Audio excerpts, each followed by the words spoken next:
네, 안녕하세요. 저는 연성대학교 유아특수재활과의 김미영이라고 합니다. 어머님, 아버님 만나서 반갑습니다.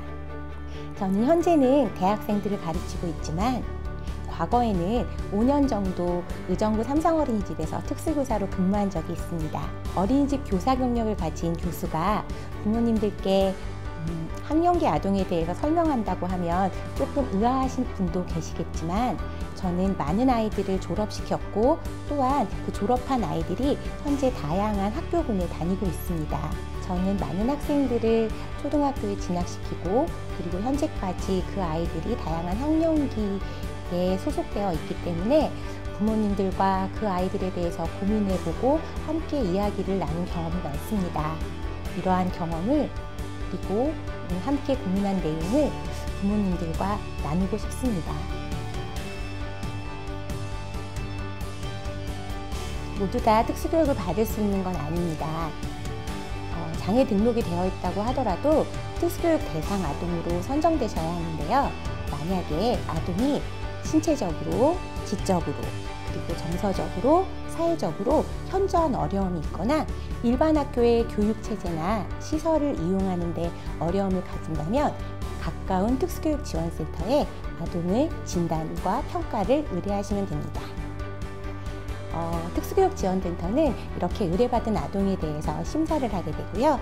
그리고 최종 의견서를 작성하게 되는데요. 이 최종 의견서는 교육장 혹은 교육감에게 보고되게 됩니다.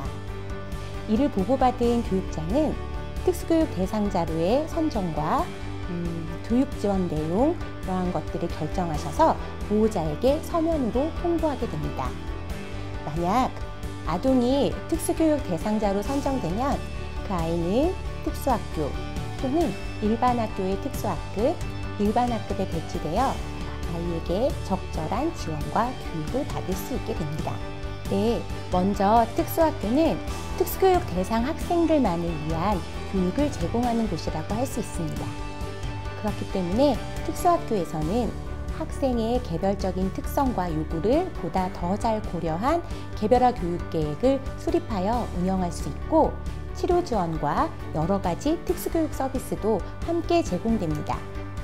일반 학생이 아니라 장애 학생이 중심이 되어서 교육 프로그램이 진행되기 때문에 모든 교육 체계와 서비스가 장애 학생들을 중심으로 구성된다는 장점이 있습니다.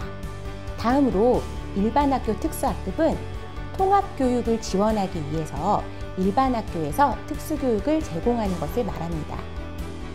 특수교육 대상 학생이 일반 학급에 속해 있지만 필요한 교과에 따라서는 특수학급에서 아동의 수준에 맞게 학습하게 됩니다.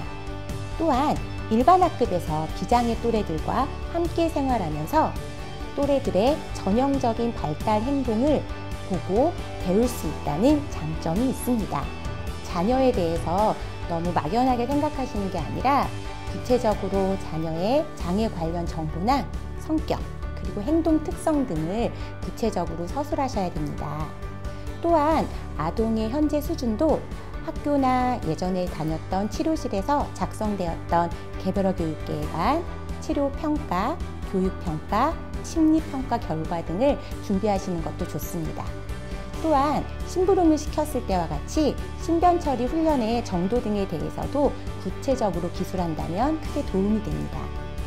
마지막으로 보호자께서 궁금한 점에 대해서도 질문 목록을 작성해서 상담하신다면 큰 도움이 될 것이라고 생각합니다. 네, 그것도 문제행동이라고 할 수 있습니다. 문제행동이란 자신의 감정이나 생각을 바람직하지 못한 방법이나 행동으로 표현하는 것을 의미합니다. 문제행동은 장애아이에게만 나타나는 게 아니고 나이나 학년에 상관없이 누구에게나 나타날 수 있어요. 또한 문제행동은 행동이 강하거나 오래 지속되는 등의 과잉행동, 이 경우도 문제행동이라고 할 수 있지만 행동이 너무 나타나지 않거나 짧게 나타나는 경우, 그리고 행동이 너무너무 느리게 나타나는 경우인 행동 결핍도 문제행동이라고 볼 수 있습니다. 모든 행동은 단순히 아무 의미 없이 일어나는 것이 아니라 특별한 의미와 목적을 가집니다. 보편적으로 문제행동은 다른 사람으로부터 도움이나 관심을 받기 위해서 하는 관심 끌기 행동과 너무 어렵고 어려운 문제 상황이나 스트레스를 피하기 위한 회피하기, 그리고 원하는 물건이나 활동을 얻기 위해서, 마지막으로 문제 행동을 통해서 자신의 감각을 조절하거나 단순한 놀이나 오락의 기능으로 문제 행동을 하게 됩니다.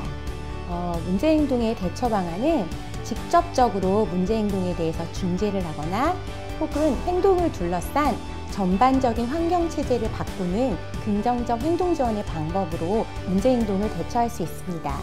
긍정적 행동 지원은 PBS라고도 하죠. 긍정적 행동 지원의 단계는 1단계, 문제 행동을 정의 내리고 어떤 문제 행동부터 가르칠지 우선순위를 정하는 것입니다. 두 번째는 이 아이가 왜 이러한 문제 행동을 하는지 문제 행동의 원인을 파악하는 것이고요. 세 번째는 문제 행동의 원인이 파악되면 문제 행동과 같은 효과를 보이지만 더 긍정적이고 효율적인 대체 행동을 가르치는 것이 중요합니다. 이러한 문제 행동이 대체 행동으로 바뀌기 위해서는요, 아이들은 내가 문제 행동을 하면 절대로 목적을 달성할 수 없어, 이거를 알 수 있도록 꾸준히 부모님께서 알려주셔야 되고요. 그리고 새롭게 배운 대체 행동이 문제 행동보다는 아이가 행동하기 쉬우면서도 효율적이어야 합니다.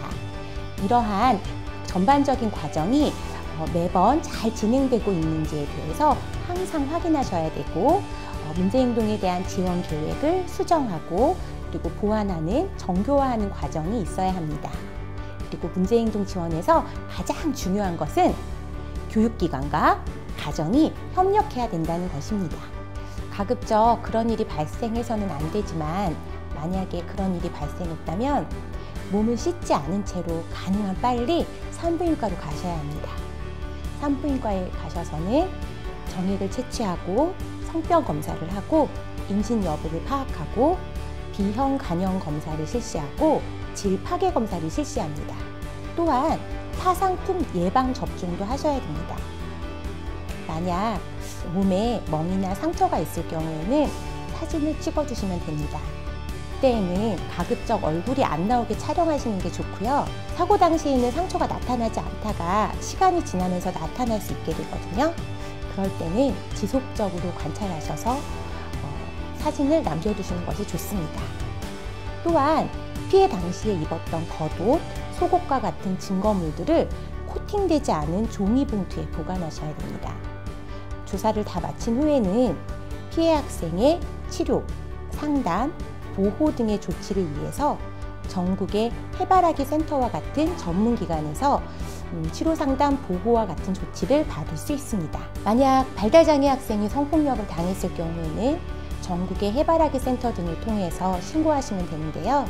이용 방법은 여성 긴급전화 1366번을 통하여 365일 24시간 방문, 전화, 인터넷으로 상담 서비스를 제공받을 수 있습니다. 그리고 각 경찰서의 여성 청소년계에서 피해자 상담을 받을 수 있다는 것도 기억해 주세요. 네, 있습니다. 크게 두 가지가 있는데요. 보건복지부에서 지원하는 발달재활 서비스와 교육부에서 지원하는 치료지원 서비스가 있습니다. 먼저 보건복지부에서 지원하는 발달재활 서비스는 만 18세 미만 장애아동을 대상으로 소득기준이 기준 중위소득 180% 이하의 가정의 자녀에게 서비스를 제공하는 것입니다. 제공되는 내용으로는 언어, 청능, 미술, 음악, 행동, 놀이, 심리, 감각운동과 같은 발달재활 서비스를 제공합니다. 제공되는 내용은 대상자의 소득 기준에 따라 바우처 지원액 및 본인 부담금 등이 차등 지원되니 본인의 소득 기준을 확인하시기 바랍니다. 다음으로 교육부에서 지원하는 치료지원 서비스입니다. 치료지원 서비스는 유, 초, 중, 고등학교에 재학하는 특수교육 대상자 중에서 치료 지원이 필요한 학생과 만 3세 미만의 장애 영아를 대상으로 지원합니다.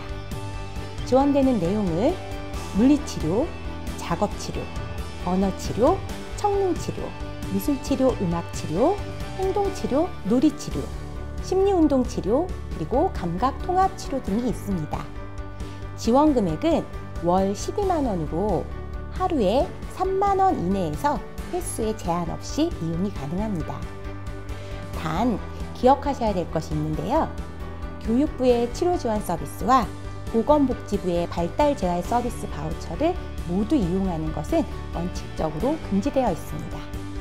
하지만 치료 영역이 서로 다를 경우에는 둘 다 제공받을 수 있습니다.